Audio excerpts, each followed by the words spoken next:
The sun rose slowly over the African land, turning the sky orange and pink. Birds sang softly, and a light wind moved through the tall grass. It seemed like the start of a calm, beautiful day. But for Kwame, something felt wrong. Kwame was a 25-year-old wildlife ranger. He had grown up in a nearby village and knew the sounds and signs of the wild better than most. Every morning, he checked the area near the waterhole to make sure all the animals were safe. But today, the silence around him felt heavy, almost like the land was holding its breath. As Kwame stepped out of his jeep, he saw broken branches and deep scratches on a nearby tree. Then he noticed something else, spots of dried blood on the ground. His eyes narrowed. This wasn't normal. He moved closer to the waterhole. The ground was messy, like a fight had happened there. Kwame knelt down and saw large paw prints in the dirt. He touched them with his fingers. Still fresh. "Lions," he whispered. But something was strange. Lions usually walked in groups. These prints were alone, and they didn't head toward the shade where lions often rest. Instead, they went in the other direction, into the thick bush where it was harder to walk. Why would a lion go that way? Kwame followed the tracks carefully. The sun rose higher, but the bush grew darker and thicker with every step. Leaves brushed against his arms and birds flew out suddenly, making his heart jump. Still he kept going. The paw prints began to change. They weren't as deep now. There was a dragging mark beside them, like something was hurt. Kwame's chest tightened. Is the lion wounded? He wondered. He moved slower now, each step quiet.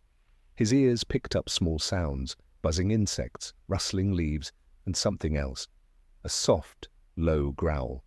Kwame froze. He parted the tall grass and peered through. What he saw made his eyes widen. There, tangled in old barbed wire, was a lioness. Her golden fur was stained with blood, and her breathing was heavy. She didn't roar or try to run. She just looked at him, her eyes full of pain, and something else. Fear. Kwame's heart pounded. He wanted to help her, but he also knew a wounded lion could be dangerous. And then he noticed something that made his breath stop. The lioness was pregnant. Kwame stood still, hiding behind the tall grass. His breath was slow, and his eyes were locked on the lioness. The barbed wire wrapped around her leg and side like a cruel trap. Blood slowly dripped onto the dry soil beneath her. She looked back at him, not with anger, but with fear and weakness. Her body shook with each breath, and her round belly moved slightly. The babies inside her were still alive. Kwame's heart ached. He had seen wild animals in danger before, but this was different. This lioness wasn't just hurt. She was carrying new life. If he didn't help her soon, she and her cubs would die. But getting close was risky. Even a weak lioness could strike if she felt threatened. Kwame knew that one wrong step could lead to disaster, yet walking away felt even worse. He slowly reached for his radio. "Zola, come in," he whispered. Zola was Kwame's partner and the only other ranger nearby. A crackling voice answered, "I hear you, Kwame." "What's wrong?" Kwame kept his eyes on the lioness.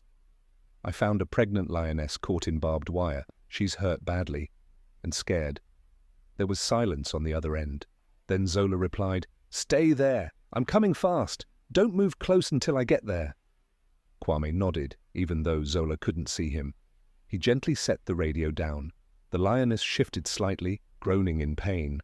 The sound stabbed Kwame's heart. He remembered the stories his grandfather used to tell, stories of how animals feel fear and love, just like people. "Every creature has a heart," his grandfather once said. "Some just beat louder in silence." Now those words rang in Kwame's mind like a drum. He watched the lioness carefully. Her eyes never left his face. She was trying to understand him. Was he in danger or hope?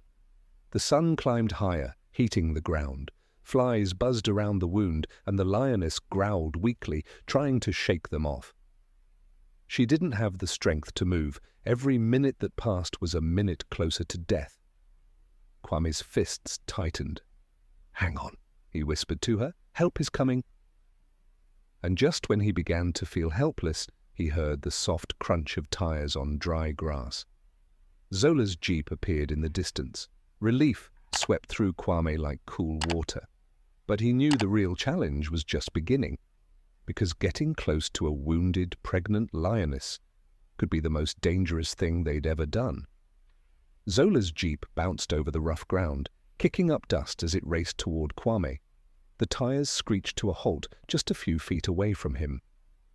Zola jumped out, her face serious. She grabbed the medical bag from the back seat and rushed over.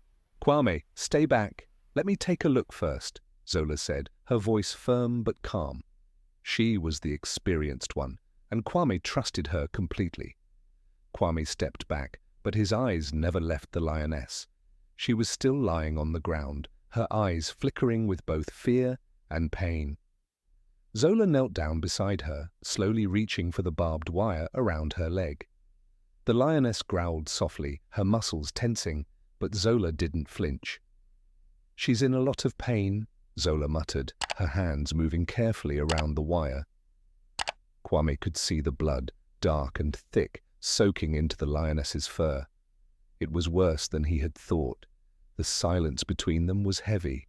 Zola focused on cutting the wire, her hands steady, but Kwame could see that she was moving quickly, her breath sharp.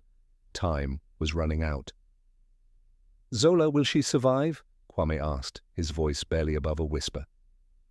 Zola didn't answer right away. She kept working, her fingers trembling slightly as she cut the last of the barbed wire free. The lioness let out a low moan, her body shaking even more now. Zola looked up, locking eyes with Kwame. "We have to move fast," she said. "Her leg is badly infected. If we don't stop the bleeding, she won't make it." Kwame's stomach twisted. He knew what needed to be done, but it was dangerous. A lioness in this kind of pain might lash out in fear.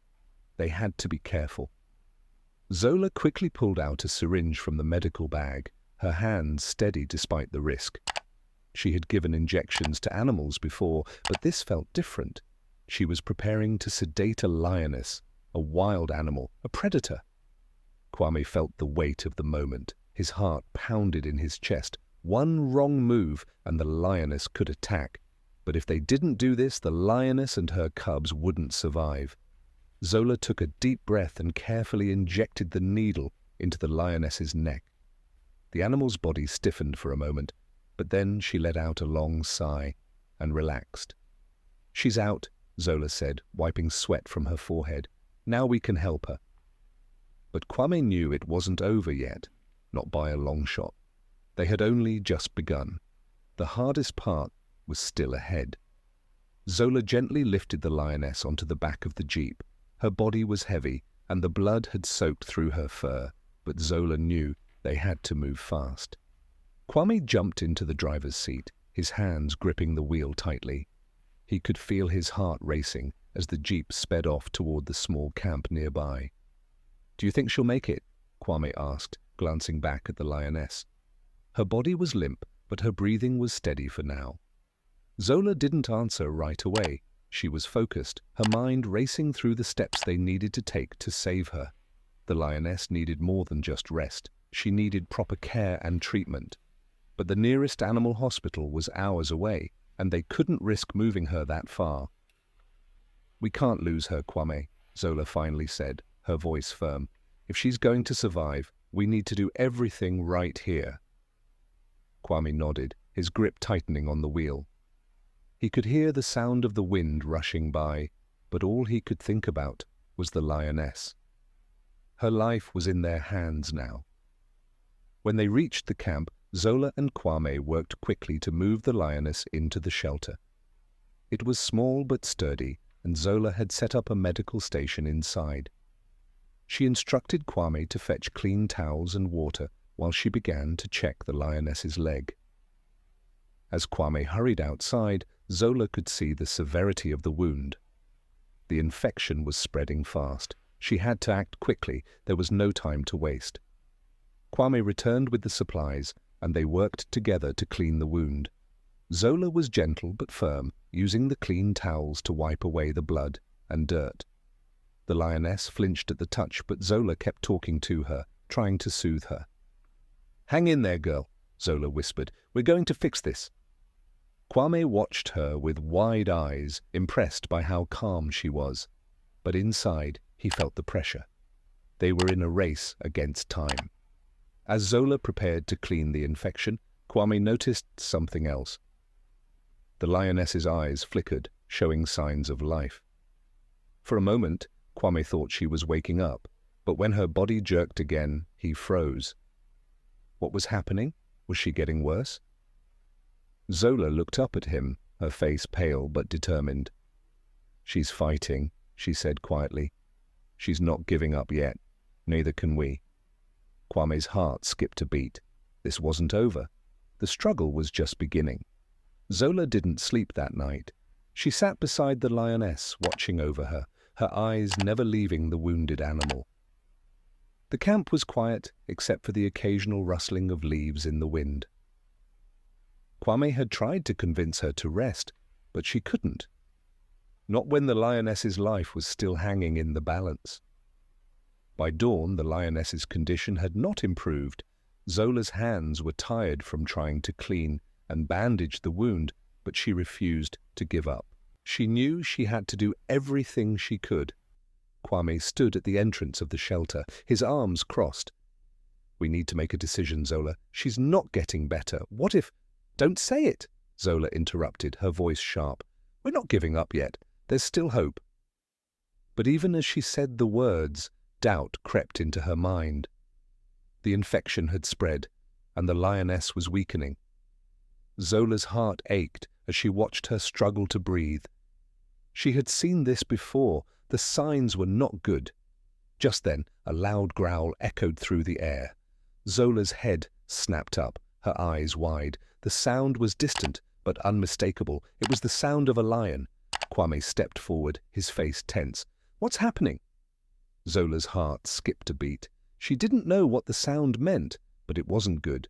She had heard about the prides of lions living nearby, but this roar, so close to their camp, was unsettling. "Stay here," Zola ordered, standing up quickly. She grabbed a rifle, but as she turned to leave, Kwame grabbed her arm. "Zola, you can't go out there. It's too dangerous." Zola's eyes met his. "I have to.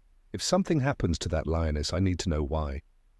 With that, she pushed past him and stepped outside. The morning sun had barely risen, but the air felt thick with tension. Zola's pulse raced as she moved toward the sound. Every step she took felt heavier, like the earth itself was holding her back. But then the sound came again, closer this time. Zola froze. What was out there? Was it another lion, or something else? She couldn't see anything yet, but the roar sent a chill through her spine. Her hands shook as she raised the rifle, ready for whatever was coming next. And then she heard the most unexpected sound, the lioness's growl. Animal love knows no bounds. It's pure, unbreakable, and unconditional. Whether it's a lion's fierce loyalty or a gentle pet's affection, animals teach us what it truly means to love without expectation. If you share the same passion for wildlife and the bonds they create, don't forget to hit the like button. Show your love by subscribing to our channel for more heartwarming stories and incredible moments from the animal world. Join us and spread the love.